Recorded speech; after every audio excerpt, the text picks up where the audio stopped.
Isaac, thanks for joining us today. Pleasure. Thank you. I feel like it wouldn't do justice to the viewers or audience if we didn't start with a bit of context or your background into making music. What kind of started your journey into music making? How old were you? Like, when did you decide I'm going to make music?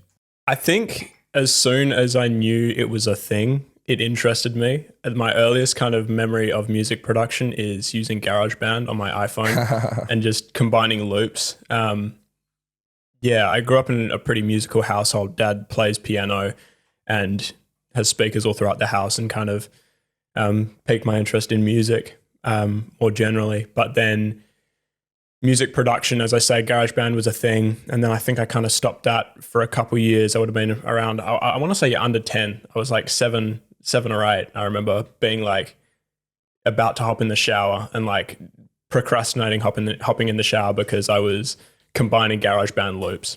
And then from there kind of kept playing instruments, very fortunate to have played instruments through school, played a few instruments. And then when I was 14 or 15 in year 10 or 11, my friend Jack, who you guys both know, but for the viewers, Jack is who I run independent record label out of Perth with, and he introduced me to Logic Pro, which is like my now audio workstation of choice. And that was probably the day, I think it would have been 2019 or 2018, the end of one of those years where I first discovered Logic Pro through Jack. And that was when I was fully obsessed with it. But The day you graduated from GarageBand. dude, for real.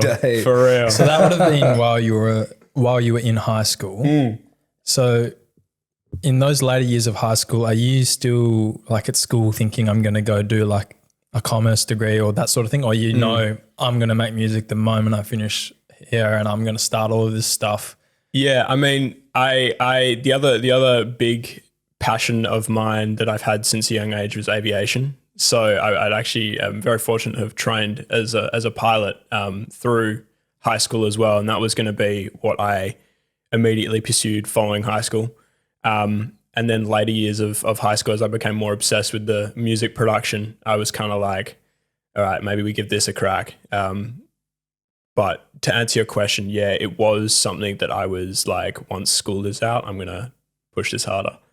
Yeah. And when you started using Logic Pro, was that when you were like, I'm going to go all in on this, this is what I want to do? Or was it kind of an over time as you started doing it more and more and becoming more and more obsessed, it kind of just accumulated into kind of your identity? I'd say it was less conscious than like, bang, like this is it. Like I'd say it was more of a pursue or like explore it for a couple of years and then look back and go, holy, am I allowed to swear on it? Yeah, of course.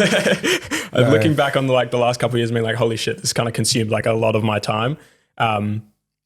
Because I'm the kind of person that can kind of like think myself into a corner and like overthink everything.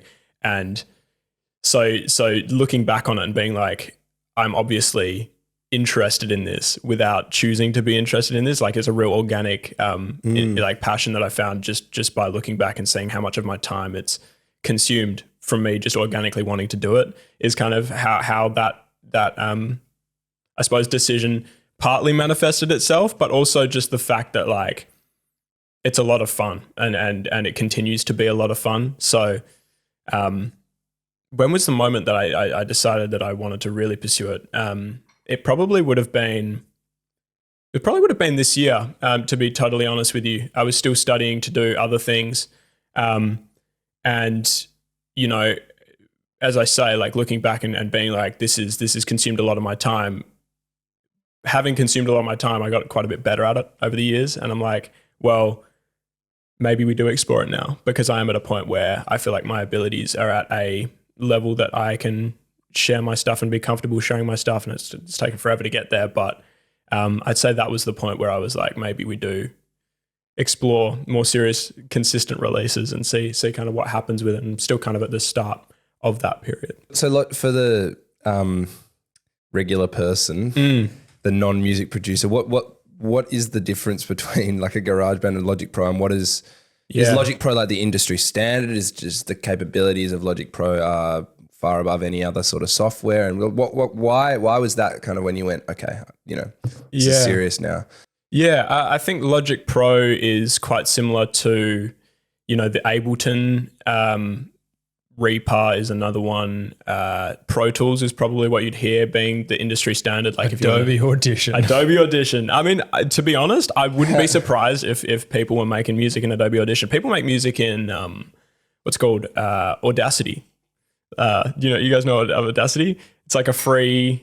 I don't know if it's open source, but it's a free audio software. Anyway, in the kind of realm of professional audio music, conventional music making software, it's not Adobe Audition. You guys got me messed up with that. Ableton, Pro Tools is kind of what you'd see in a lot of commercial studios. Logic Pro and FL Studio.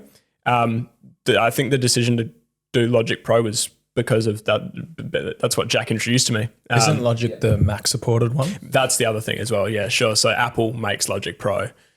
Runs nicely on the new silicon processors, and you get a nice performance boost out of it. But that's just what I was introduced to, and it's kind of got a lot of the same functionality as Ableton and those other ones. I think Ableton's a little bit more suited to electronic music production, and I have explored that a little bit. But Logic I just chose because GarageBand is familiar. It's like GarageBand is the intro to Logic Pro, and then once you get on Logic Pro, you've kind of got an expanded feature set that GarageBand didn't have. But I wouldn't say that there are many features or functions that it has that other audio workstations don't. You know what I mean? It's kind of just like a workflow thing, and it's a familiarity thing. And the most important thing is the artist, I think, behind it. So everyone makes different stuff in all sorts of different things. So what year did you start Peacekeeper Records? That would have been last year. So you start that and you start helping produce all of these artists, but what's the point where you start deciding to produce less of the artist's work and start producing more of your own work and going more in on yourself instead of the other artists? I think it was the realization that there aren't enough hours in the day, or at least it felt like it. So producing any kind of music is extremely time consuming, and producing any kind of music is an absolute pleasure. But I've always wanted to have a solo project, and I've always had that solo project. I released my first thing under Own Life in 2020, and there are songs that I've since taken down. But I'd say it was a matter of looking at what my priorities were in terms of, I haven't really seen it out. Like I haven't for a few years gone hard at the solo stuff. I've always been studying something else. I've always been producing for other artists or blah blah blah blah blah. But yeah, I mean, it's less of like this is a sad decision I have to make, and it's more of a how can I balance all the fun things that I'm doing, and still kind of work towards something that I've always had as a goal, and that was the solo project. So that was the kind of decision where I went, okay, I feel like my skills are kind of at a point where I can lean into it and comfortably lean into it, the solo stuff, and I have a bit of experience producing for other artists as well, but I just wanted to do it for myself, it was it's always been a dream of mine. I just wanted to explore it. But having that self-belief, is that something you've developed or something you've always had? Again, similar to stuff we were talking about earlier of was there a moment where it was all in? I'd say it's slightly less black and white for me. I think it's a real cycle, even still, of being am I good enough at this? And then sitting down and making a song and proving it to myself again. And I think that's kind of more touching on unrelenting standards personally than anything else. But I'd say there's always been an urge to get back in and prove to myself that I am capable of writing something cool. Because that's I think the paradoxical thing about music production for me is that, sitting here right now, or when I'm not in front of the audio, of Logic, sorry, I don't necessarily have crazy song ideas. I don't necessarily have melody ideas. The real fun thing about music production for me is sitting there and being surprised by both what you can come up with by just playing around, and I do a lot of vocal stuff on my own tracks and being surprised with the lyrical themes and ideas that come up. So I think that self-belief has kind of come from years of doubt, to be totally honest, and sitting there and writing terrible stuff, or sitting there and having nothing come out, and then just persisting and realizing it's all in the effort, I suppose, rather than the I'd say, sorry, I feel like I'm kind of rambling, but no, not at all. No. I I want to give you a real succinct answer to that. So I think the self-belief comes more from years of trying and messing up and failing and coming back to songs the next day and being like, this is terrible, this sucks. Let's go again. Yeah, let's go again. And then looking at the progression over time and being like, well, I've put in the reps and I can see improvement. So on the songwriting thing, because there's a few examples of like great artists that started as producers and then suddenly, they had a breakout. And do you think that the music production side informs your songwriting? And you kind of touched on it before that you might surprise yourself along the way. Do you think you would start with, I'm going to sound like such an idiot, but like start with a beat or start with the music production side? Or are you finding now that you're actually coming up with lyrics or melodies in your head and then going to the more production process thing? Yeah, it's a fantastic question because I'd say the songwriting process for me is predominantly production. Yeah, so it's different to the usual kind of. I would say so, and I think that's why I was mentioning just before that I rarely have lyric ideas, I rarely have melody ideas outside of the studio, and when I do, it's even rarer that they actually work when I try and put them into the song. A lot of my process, if not most of it, if not all of it, is sitting there getting a production vibe down and then working out what works for my voice. Because that's the other thing about writing a melody outside of the studio or writing a lyric idea outside of the studio when you don't have anything to put it over or reference it to, is I don't have the craziest voice in the world and it might not work when I try and actually execute it. So I'll write stuff in the studio in front of my monitors, and I'll have a microphone and I'll have it set with my vocal chain so that I can hear approximately what it'll sound like once I actually track something. And that's how I find the melodies and the ideas that actually work for my voice, because working in your head is one thing, and then working in the kind of physical execution is a whole different thing. So production is like pretty much, production is integral to my process. I've very rarely actually written over pre-existing beats. And when I have, they have to, fulfill a few requirements for me before it actually works. I feel like that's good because as someone that's really, really early on in a band and we're trying to kind of start writing stuff, we really, I personally struggle to think of, I guess it's interesting because when people start playing something, you can kind of hum along and then maybe you can come up with a melody, but that, it kind of guides the melody, the musical melody, or the instruments kind of guide the vocal melody. And I don't know, some people have a way of just coming up with it in their own head, but yeah, that's interesting to have that kind of inspiration. There is the production. I guess you've done it for other people, and you've seen maybe how they jump on things. Yeah, so that's pretty cool. I think maybe that experience will bode you well in your own sort of. Yeah, I think I appreciate that. I think the difficult thing about it is it's really hard to articulate, like the process of writing something using language, because it's more of an experience. Like you'll maybe have experienced this with your band where someone will play something and then it just triggers something in the singer, or you just get a melody and it's kind of intuitive. It's an intuitive process, which is why you can't put words to kind of describe it. You know what I mean? But it works differently for different people. 100%. Sounds very intimate, the relationship between the production and the writing process. It is. Awfully intimate. It's not podcast safe. Yeah. Oh damn! I forgot what I was going to say. You're cool.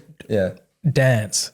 Yeah. Dance music. Okay, yeah. How do you discover music. dance music and then go from singer-songwriting to dance music?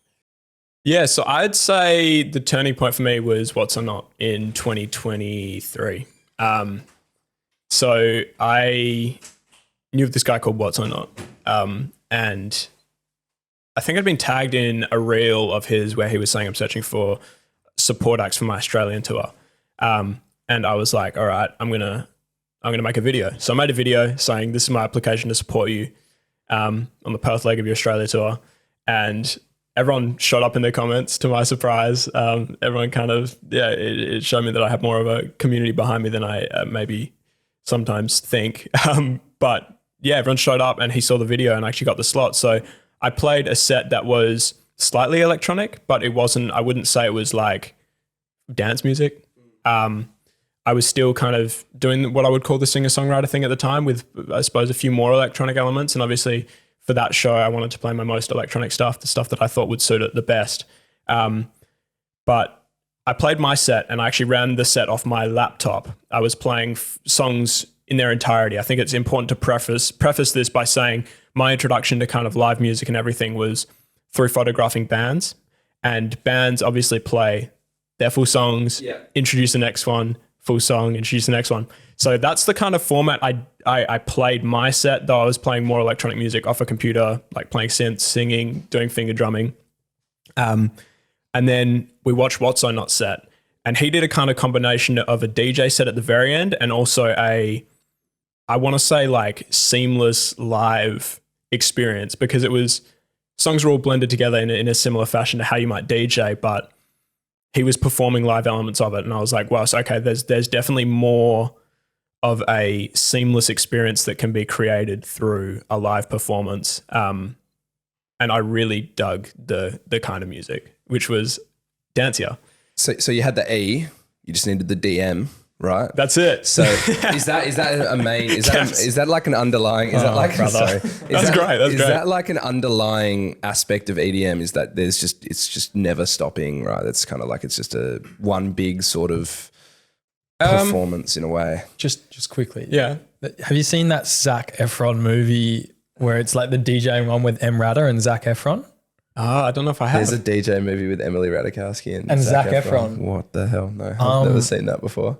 There's like, it reminded me of it. There's this scene where it's talking about like once the DJ or the performer has the crowd's heart rate, once they have their heart rate and they're in control of that with the beat, then like they've got it. They've like, they're going to kill the set. Like they're going to do really well. And they take their knees. What? Anyways, back, just answer John's question. Wait. No, that's cool. I'll look that up. What movie is that? It's like We Are Your Friends or something like that. Okay. We could get a fact check from the audience. We gotta Jamie pull that up. yeah. Well, while that happens, what was the question? Yeah, what were we talking about, Johnny? Oh no, I forgot it. Oh, is that like so you're saying you're playing music from start to finish, Yes. and then like a live set, like any sort of acoustic or band set? Is that a major part of EDM? One of the primary things is that it's, as you say, keep the heart rate, keep it moving, kind of not stop. I think that often, the context in which you perform electronic music is a little bit more seamless. In the sense that most electronic music is presented as a DJ set where there's no gaps in between, no breaks. But I'd say that there are two things that kind of drew me to it. To answer your question earlier, Cam, about switching to dance music, was one that I actually saw at this What's So Not show.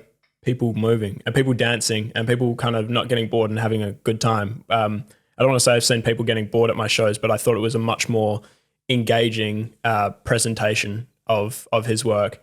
But also the fact that when I started exploring producing dance music, it just worked better for me. So when we were talking about how my songwriting process is very much intertwined with the production side of things, and that I can't write a melody vocally without seeing the production there and being inspired by something that I've already made. When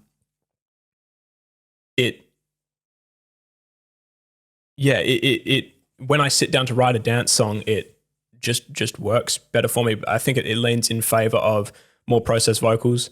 As I say, I don't have the most incredible voice, but I know how to use the software to make myself sound better, and it doesn't sound out of place to have a more tuned vocal and more processed vocal on a dance track, and it keeps that energy, which I love. I think the most concise summary of it is it just works better for me. All right. Well, before we move on, did we get an answer? It is We Are Your Friends. We Are Your Zac Friends. Efron. Zac Efron and Emrata. There you go. Good reviews. We should probably shout out Michaela as well. Michaela, my beautiful girlfriend, is here and she is doing our research in the background. So what's the movie called? Thank you, Jamie. Yeah, what's their Rotten Tomatoes score? Surely. It's an old movie. It's old. It can't be that old. If it's young Emrata and Zach. Wow. Is she a good actress? There's your Sunday night movie. What movie? He's an aspiring DJ, gets involved with his mentor's girlfriend and puts his career and their friendship at stake. Ooh. His mentor's girlfriend's Emrata. Ooh. Wow. The girlfriend's not Emrata. That's the mentor's girlfriend. But that's who he gets involved with, right? Yeah, it's Emrata. 42% on it. Oh, that's tragic. Honestly, that's high. That's higher than I but thought. like honestly. Scary Movie's like 2% on Rotten Tomatoes. Is it really? And that's a great movie. Yes. I wonder if the mentor himself is like the classic like douchebag guy that treats her really badly, and then like Zac Efron's kind of just like We'll look back. and then like they did get together, played by like I'm trying to think of what actor would the douchebag boyfriend. You recently, and I know you've talked about it a little bit on your socials, with having the confidence to actually put out an EP. You recently just released your first EP, and you even had a launch party, which I had the privilege of being at. Thank you, dude. Geisha Bar. There'll be more. The process of making your first EP and it being something that you're willing to put out and you're happy with, it's good enough to kind of share with the world. I think the first thing that was crucial that happened was what we just discussed, which was leaning into dance music. And then from there, to be honest, it was just writing a shitload of music. Every time that I've sat down in the past with the intention of creating something specific, be that a single song with a concept or an EP, which is essentially a bunch of songs with really focused guys, but it's just it's trickier to write intentionally. For me, at least, the creative process for me is a very playful, fun, free, unrestricted thing. And when I've sat down in the past with the intention of writing an EP, it doesn't. I'm never happy with the end result. So writing my debut EP was a case of, as I say, writing a load of songs and then looking at what fit together nicely. I think I had, I'd actually released the first song Like I Do before I decided an EP track list or anything. And then from there, I found two others that worked. I already had the demo for Waiting, I think. Fire song. That's one of my favorites. Thank you, dude. I already had the demo. I was like, all right, I actually say Waiting was the first one that I'm like, I believe in this song so much that I'm going to take it from this really shitty demo and just sit here until it sounds right. And then you put out Waiting a week earlier. Yeah, so Waiting was the last lead single. So I did the release in a way that I did 3 singles and then released the 5-song EP. So there were 2 new ones when it came out. And yeah, I just gathered songs that I thought fit together, and then even the last song that I wrote for the EP, which is Don't Wait on It, which is the final song of the EP. I didn't sit down, even though I knew I was trying to write the last song for the EP. I didn't sit down and go, this is going to be the last song of the EP. I just sat down to do my thing and wrote half of that song and went, this fits, and I think this is going to be a good fit for the EP. But I didn't let it influence any creative decisions or consciously, try and steer it in any direction. How did you know when it was all finished that this was the one you were going to be putting out first? I mean, I can't remember why. I can't remember why I chose to do an EP, to be totally honest with you. I think I was just like, I have 5 songs here that fit better than anything else that I've done in the past. I am pretty confident that this is the direction that I want to explore next, and I've got enough material to put together something that I think is cohesive and works together. And looking back at it, even there are tracks on the EP and themes and lyrics that actually make it more cohesive than I consciously tried to make it. The first song is Waiting, the last song is Don't Wait on It. So it's a kind of a journey of like, nice. Waiting for these things to happen. That first song is like, I'm gonna be 31, still trying to do this, blah. It's kind of just a little bit, what's the word, melodramatic? I don't know. Anyway, it's like, complaining, like, I don't know if this is gonna go anywhere, to like the last song, like, I'm going to make this go somewhere. You know what I mean?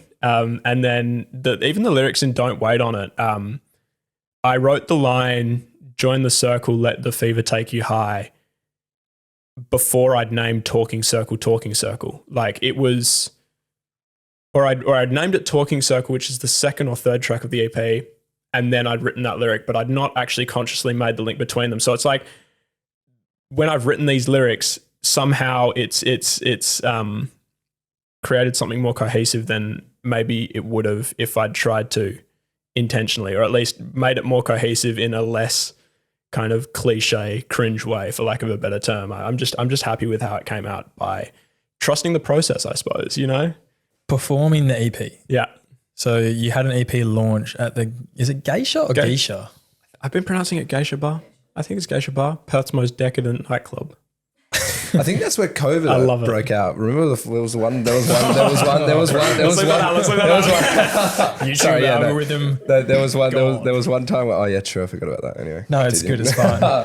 But performing your EP, were you nervous for that at all? Or because you'd spent so long performing. Okay, that's what kind of crafting your EP and working out the ins and outs of it in an intimate sense, like we talked about before, just to the point where you knew every single kind of bit of it. Is it then you've got no nerves, you just know it's going to go well?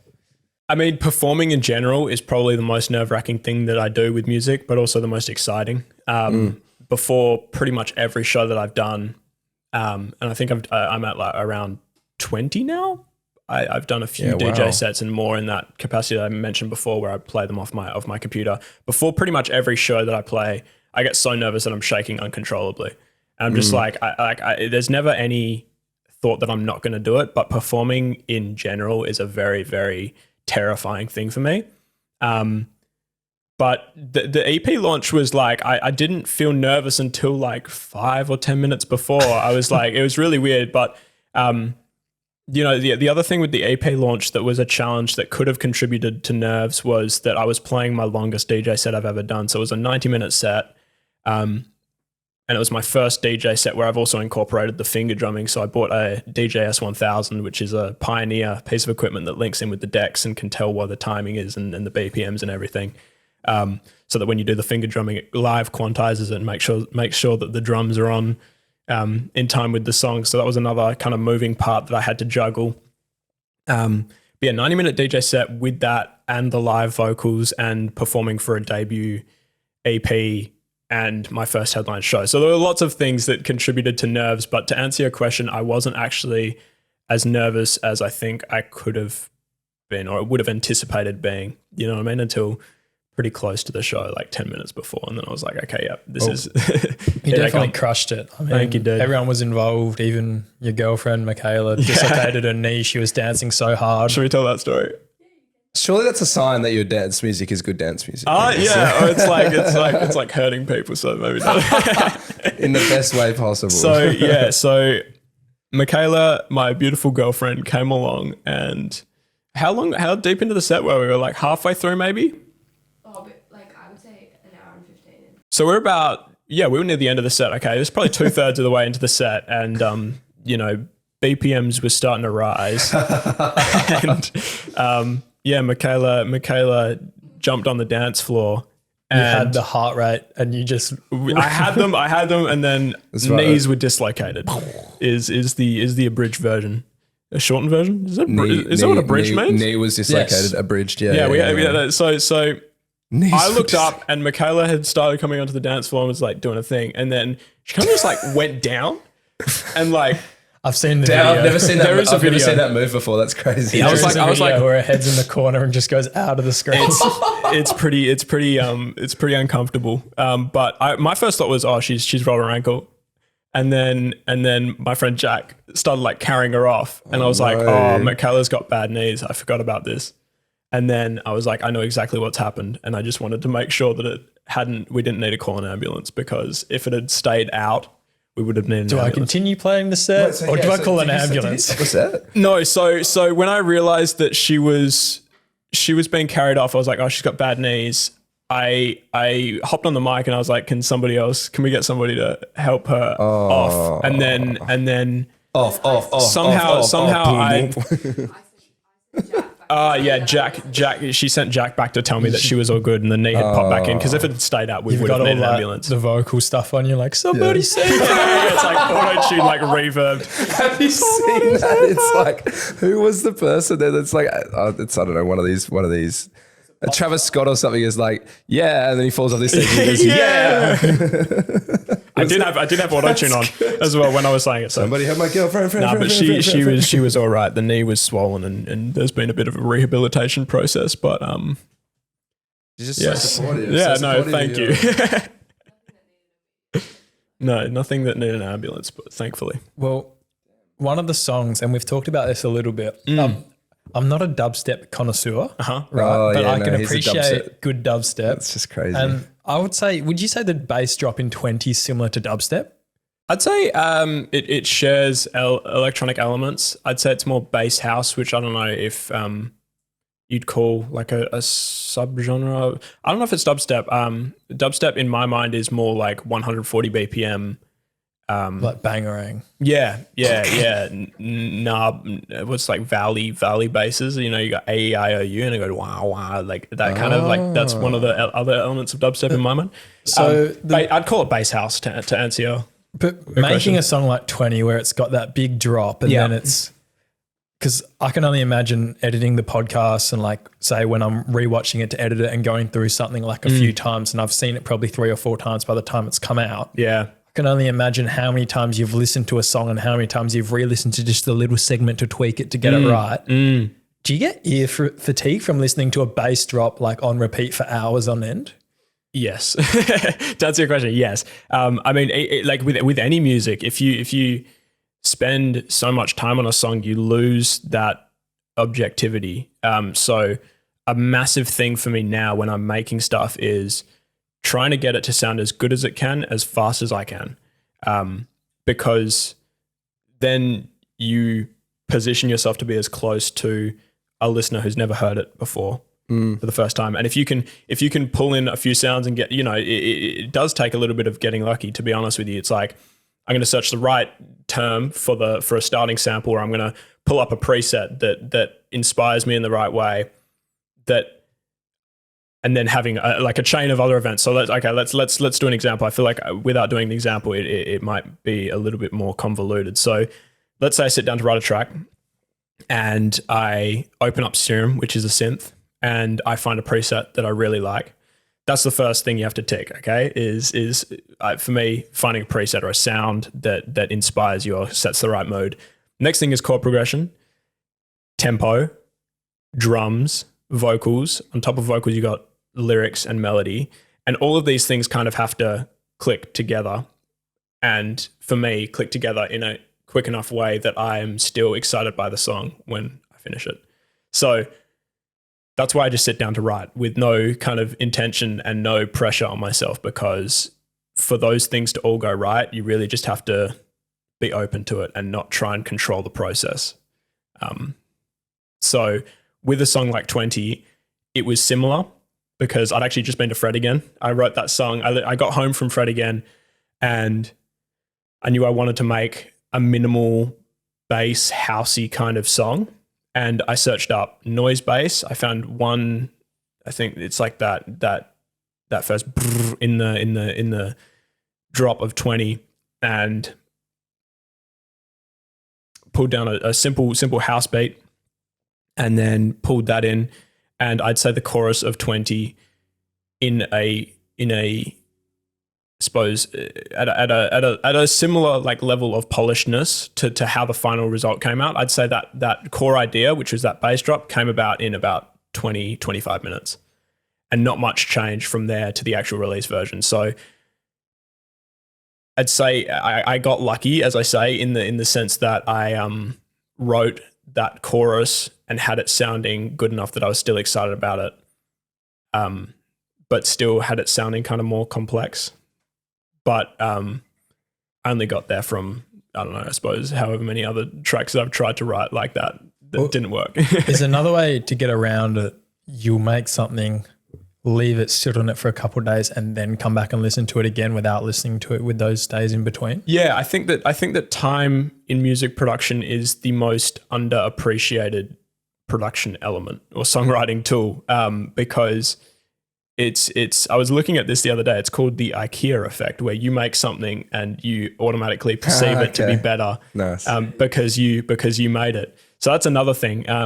But I feel like that in combination with, you know, like the bias of like the cognitive bias of sitting down and writing something and being like, yeah, this sounds super sick. This sounds super sick just because you're feeling excited, as opposed to this sounds sick because I'm an objective listener and I've sat down or I've made this, and then I can come at it with fresh ears, because you can't, like, you're sitting down to write something, you're channeling like an excitement or something. So being able to then go away and come back to it, as you say, Cam, is like the most valuable thing ever. I've written songs and remixes of songs and put them out in a week because I was just riding that wave of like, oh, this is sick, like this is so cool. And then you come back to it and you're like, dude, I was tweaking. Like this is not good. So yes, coming back, like writing things and then just being like, all right, I'm going to forget about this, and then coming back to it and being pleasantly surprised is like the most valuable tool, I think. Engaging if something's good and you want to continue exploring it. Well, it's a parallel, but it's not a specific one, but it's kind of like emotional delusion where, for example, you are really angry with someone and then say, I read this, you write out how you're feeling in that exact moment. If you were to speak to them or write them an email, write out that email and then sit on it for 2 days, come back and read that same email. It and looks stupid. every single time, 2 days later, if you were to look at it, you would have never sent it. Yeah, I think it's being attached to things. And then I think, the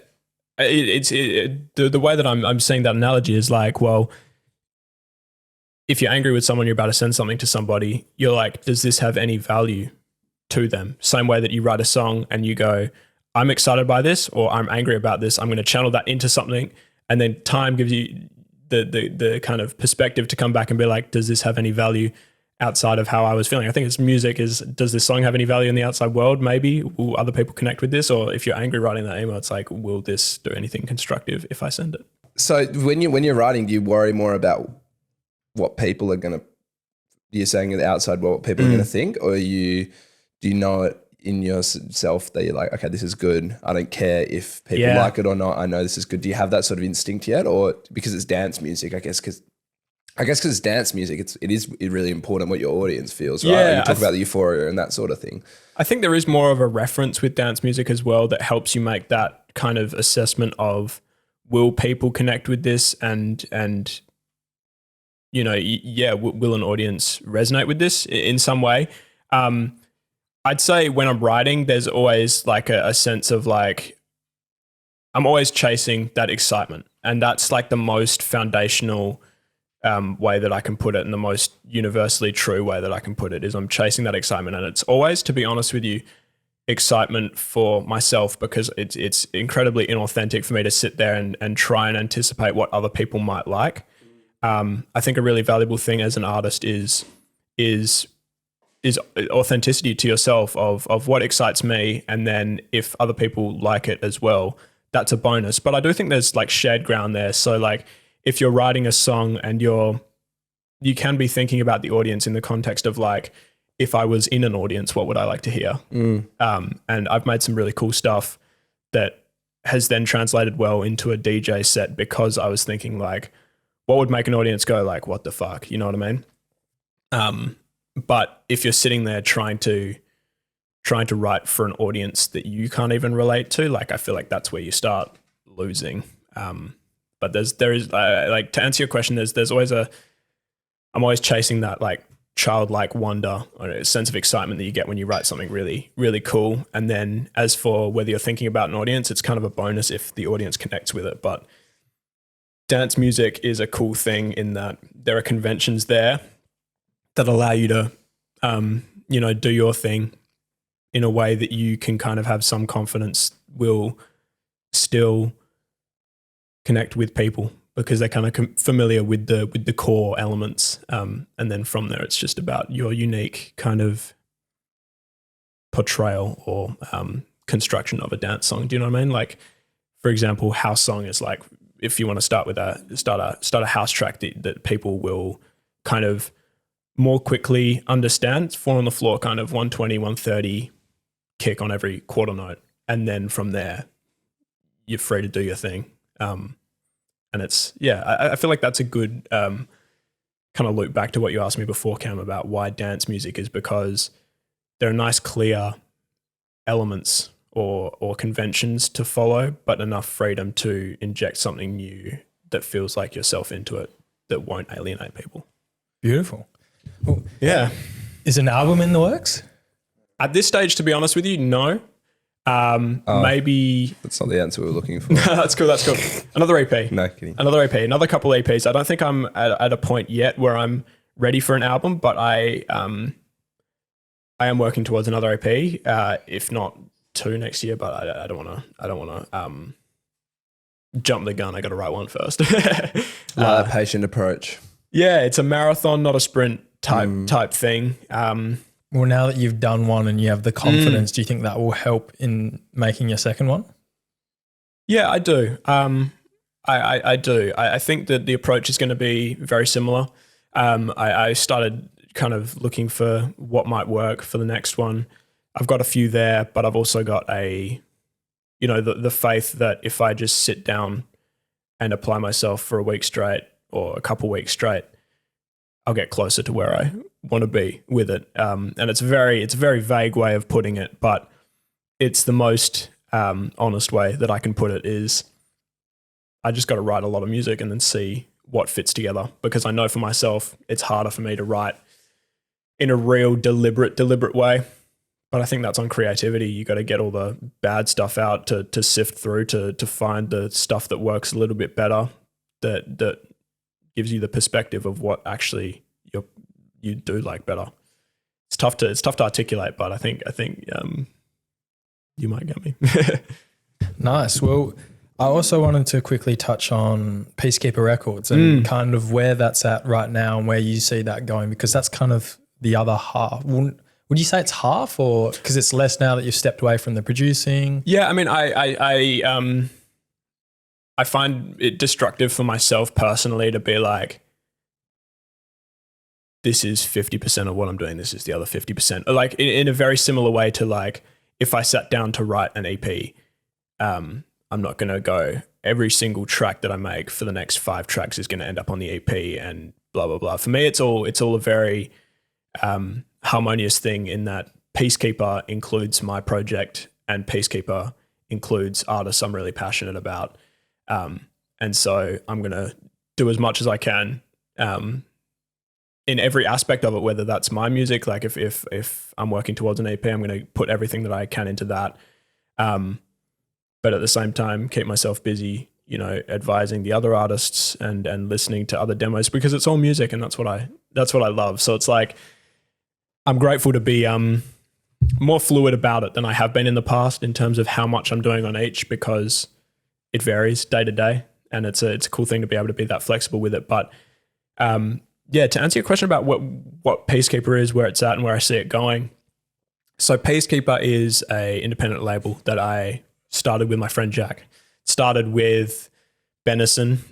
Jack met a young kid at a party and had an incredible voice and did a studio session with him, and they recorded very quickly 2 really, really amazing demos, one of which we chased and finished the production for and released as Benison's first song. And it was a massive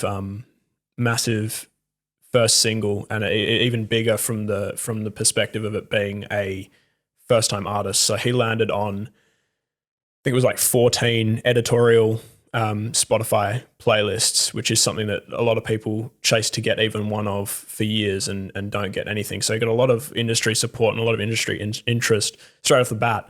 And then from there, Jack and I were like, well, there's a lot of work to be done outside of just the music, which we're also really excited about, but there's a lot of work to be done on the artist management and development side of things. And so I suppose that's why we started Peacekeeper, was so that we had some kind of more formal body, I suppose, or it is a company, but it's some kind of more official thing that we could communicate to artists, like, this is what we do. So as for what we do at the moment, and as for what we have been doing, is artist management, artist development, and in-house production. And that kind of encapsulates a lot of the duties of a new artist. So we're a pretty small team, and I'd say on our roster at the moment, it's mainly 3 of us. So it's myself, Under Own Life, Benison, and Zafty. There are other artists that we've been really fortunate to distribute and work with, but I suppose it's less so on the management and development side of things. Shout out Zafty. Shout out Zafty, dude. He's Podcast incredible. a couple weeks ago. He's incredible. But yeah, we do the development and the artist management. So we started with Benny and myself releasing through Peacekeeper. It also gave us a name to put out music under, which was super sick. But we started with Benny and myself, and then Zafty actually messaged Benny, and that's how we first caught wind of Zafty, and we checked him out and we were like, man, this kid's incredible. He's recording on a PS4 headset into BandLab and releasing like a song every couple weeks. Like his writing is great, his melodies are great, his beat selection's great, his taste is amazing. And then decided we wanted to start kind of doing something a little bit more official with him. We sent him a few beats and he wrote back within half an hour with a fully written demo for John Doe, which was our first single that we released with him under Peacekeeper. And then, as time went on with him, we kind of started advising him on like, maybe we should wait a little bit more between releases, because he used to write a song and, as I say, just put it out kind of straight away. And we're like, there's a lot of benefit that you'll get as the artist. Was he something? He's like, we said that there's a lot of benefit you'll get as an artist out of taking a bit more time between releases, because then you can like kind of sift through all the worst songs or just choose the best of the best to release, and kind of create a little bit more demand, because your audience will be like, I'm kind of hanging out for something, and like, when's the next release kind of thing. And so it gives everyone a bit more space to grow. And, since we've started distributing Zafty, and Jack's mainly the guy on production, to be honest, since they've started working together and we've kind of spread out the release timelines a little bit, he's had crazy growth this year. I think his listeners have gone up. So he was the top artist on Index HQ for a while, because we had Benjamin Mechachesi on a couple weeks ago. His episode's coming out this Wednesday. Sick. And he was talking about how Zafty just crushed the indexing score. Oh, Ben from Sovereign. Yeah, the Index sick. HQ guy. Yeah, cool. Yeah. So yeah, Zafty, his growth has been like insane. I think his listeners have gone up this year 45,000%. Yeah, so the Spotify thing, like, the Spotify Wrap maxes out at 9,900. Have we checked our Spotify Wrap, our creator Spotify Wrap? I got the email for it, but I haven't actually clicked onto it. You should do it together. Pete McManus had sent me a photo. This is one of our key listeners. We were 4th on the podcast. We were second for Tom Riss. Sick. Oh, really? Yeah. Oh, okay. And we were 5th for Cody Cook. It's weird to be on the other side. I don't know who else Spotify Wrap. That's probably first for me. Should we actually do a little Spotify Wrap share? Yeah, I'll check it out later today. I never actually clicked on it. Do it together, I reckon. Yeah. We'll click on it and we'll do it together. I don't know if I like the results. No, kidding. Hey, results on Spotify Wrap. Sorry, what were we talking about before? Did I jump in? I think Zafty. We're talking about Zafty and Benjamin. Our boy Benjamin. Yeah, sick. Nah, he was awesome. Very well spoken. He was very cool. Very cool guy. It's cool to see there's obviously you guys and then like people like that. Perth. Well, he's moved to Canberra, but is he? Yeah, got into ANU. He's doing commerce law next year. Wow, sick. Good for him. Yeah, that's super cool. Does he give insight into the index score? We've been curious. Yeah, we asked him how it all works. It's an Excel. It's an Excel spreadsheet. We actually can't tell you. We can't tell you. You have to watch the episode to find out. Yeah. Okay. Yeah. It's secret. It's on. He gave us the Excel spreadsheet. Yeah, he gave us the sheet. Surely. On Spotify Wrapped or on like your big influencers, what have you been listening to? Who do you love? Brat. Yeah, Charlie XX. Brat for EDM, surely. Is it EDM? I don't know. Can you even call that the? Yeah, it's more club focused music. Yeah. Espresso? No. I can't say I've listened to Espresso, but obviously it's massive and I know how it goes. What have I been listening to? I've listened to Espresso. Only Fred again. Unintentionally, like scroll. Yeah. Fred again's a massive one. I think my favorite artist that I always harp on about is Brakence. Makes kind of like really intricate IDM, which is like intelligent dance music. I don't know if you've had that term before. Sorry. Define intelligent dance music. It's like slightly. Sorry, that's terrible. Yes. Yes. No, it's more like tickling your ears. To be totally honest, it's like really massaging your brain. That's it. It's really detailed in the sense that there's like lots of like intricate things going on, kind of unique melodies and stuff like that. I just like how unique a lot of his stuff is, but it's unique, but it's still accessible. It's like Ryan Gosling explaining jazz in La La Land.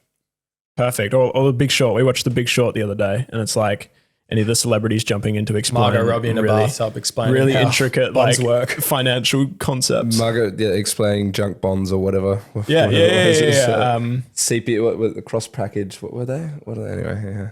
Anyway, yeah, it is. To be honest, probably wasn't listening about what she was talking about because it was Margot Robbie in a bathtub. That's the whole point of the scene. That's the point. I was dialed in on the financials. I don't know. Yeah. I was pretty dialed in on the financials. Yeah, actually, so was I. I was fact checking what she was saying. Selena Gomez as well. Fact checking what she was saying. Who's the other celebrity in that? They had Anthony Bourdain, the chef. Yeah. So that's the metaphor, is that he's talking about junk bonds where they chop it all up and throw it into one thing, package, and they package it as a higher credit rating. Ooh, this is Mr. really Finance. interesting stuff. This is fascinating. It was cool. It was a cool movie. Yeah. Sorry, to answer your question, what I've been listening to, I'd say Breakins. I'd say dudes like Bon Iver and James Blake I've always loved. Who else? I mean, there's all sorts of fantastic Australian artists. Oshua is my favourite out of Perth by far. Actually, that's not fair to say. There are other artists in Perth that I love. Did you go to Dom Dollar last night? I did not go to Dom Dollar, but he's sick. Oshua, Peo from Perth. I retract what I say about Oshua being my favourite by far. Oshua is my favourite in that lane of underground cloud, like melodic rap. Like he kills that. I've not heard anyone doing that better. If not out of Perth, Australia or the world, period. Like he's amazing. Peo is also another artist who's incredible. Chiseko from Perth, really, really talented writer, great songwriter, great dude, like beautiful music. Obviously Zafty, Benison, Cy Thomas, Lazy Haze. Lazy Haze. The whole Perth crew. Everyone, like, we got some amazing talent. You know Kerwin McTaggart from our school? No. Yeah. He's Lazy Haze, right? Yeah, he is. They've just released a really cool, actually, because we played on the same night as them a couple months ago. Sick. And they were really, maybe we didn't play on the same night, but they came out the back and talked. They were really, really nice. And they just released a really cool song. I forgot what it was called. Shout out really the Fifth Odyssey, buy tickets 29th of December, Indie Bars. Do it. Yeah. Okay, and they're great performers as well. Lazy has a fantastic live performance. Is there anyone else I ever mentioned out of Perth? Because there are more. I've done this before. I've been asked my favorite artist at the moment, and then I walk away and go, I should have said that other person from They're all Perth. very Perth centric. That's really cool. Yeah, You're but like, so into that sort of Perth honestly, these are all honestly artists that even if I hadn't been Perth based, if I'd been exposed to them, I would genuinely be fans of. Yeah, nice. Like they're all amazing. You know, I can't think of if there's any more. Yeah, Chiseko is a big one. Looping back to Peacekeeper Records, future of it, where do you see it going? I'd say like at the moment we're at a really nice point where we know what we're doing, kind of thing, in terms of what our focuses are. I mentioned we manage artists, develop them, but you know, we got some very exciting things happening with Zafty and Benny as well. Benny, I don't want to speak about what he's got coming because I don't know how public that is at the moment, but exciting things there. Zafty, as you guys might know, got the Wildlands opening slot. So we're in December. January 4th, we'll be at Wildlands playing there. I think Zafty, our focus is continuing to grow that because he has done so well this year and just seen so much growth. Is he going to Melbourne still next year? I think he's moving over east, or he's even looking at the States. So see what happens. I think manager from abroad. Well, yeah, potentially. If not, we'll just definitely keep working with him in some capacity. But yeah, just doubling down on Zafty, to be honest, next year with what we've been doing, which is Jack kind of killing the production. I've got a couple of songs that I've started with him as well that would, depending on how releases work and how everything lines up, might end up on a project or two. But Jack's killing the production, Zafty's killing the writing and the you know, just being himself. And so, yeah, I think the Would you make a song with Zafty? 1,000%. Yeah, we've actually got we've got a couple of things that we've worked on. I think I'll have a release come out with Zafty that is not a collaborative thing before it, like that isn't like an Own Life Zafty track before that does happen. Like I'm kind of keen to explore that side of production because the beats that he hops on are amazing, and the way that he writes I think is really compatible with how I like to work. You know, he'll find a YouTube beat, he'll write over it, and then sometimes I'll just take the vocal and try and produce something completely new underneath it. Yeah, no, I've been producing a couple of Zafty things, but not with like an EDM spin on it. So I've been trying to do, like, as a challenge for myself, like writing to a brief, which is something that I've mentioned to you guys is a little bit harder for me. So it's like I feel like that's the next step of production for me, is being like, this artist has this vision for a song, and I'm going to help try and realize it. So yeah, there'll be songs potentially that come out with Zafty that are just being like the production credits for, as opposed to like a Zafty Own Life track, because it might not fit with my sound. But yeah, more Zafty releases coming, more Benny releases coming, and that's the plan. Awesome. Was there anything else you want to ask? No. Have a lot of ground. Where can the audience find you? What's coming up? Let the people know. Sure. Ownlife.mp3, I think, is my handle on pretty much everything. Ownlife on streaming services. Peacekeeper Records is peacekeeper.au on Instagram. That's the label side of things. Yeah, EP next year, early next year. Go stream your latest single. Yes, Nobody Called I Wrote, released 2 days ago. That's another cute one. Cute. Ownlife on all streaming for that. Cool. Thanks very much for your time. Really appreciate it. No, thanks for having me. It's been good. Cam actually asked me a few times to come on. I'm glad you persisted, dude, because it's been great. It's been great. Killed it on the mic. Thank you, bro. No doubt. Awesome. Really appreciate your time. Thanks, guys. Thanks. Appreciate you. And I can never ever. If you get lost, I press the rewind so you don't see now. I know I can tell that you a winner. I'm making key lime cause I was living in the backseat till you bagged me. All my niggas never playing games like we Backstreet. When she talking, feel like poetry in motion, and I feel like I'm chosen. When she look at me, I'm getting lost up in that ocean. Everywhere in motion. They ain't got a notion. I wanna tell the world.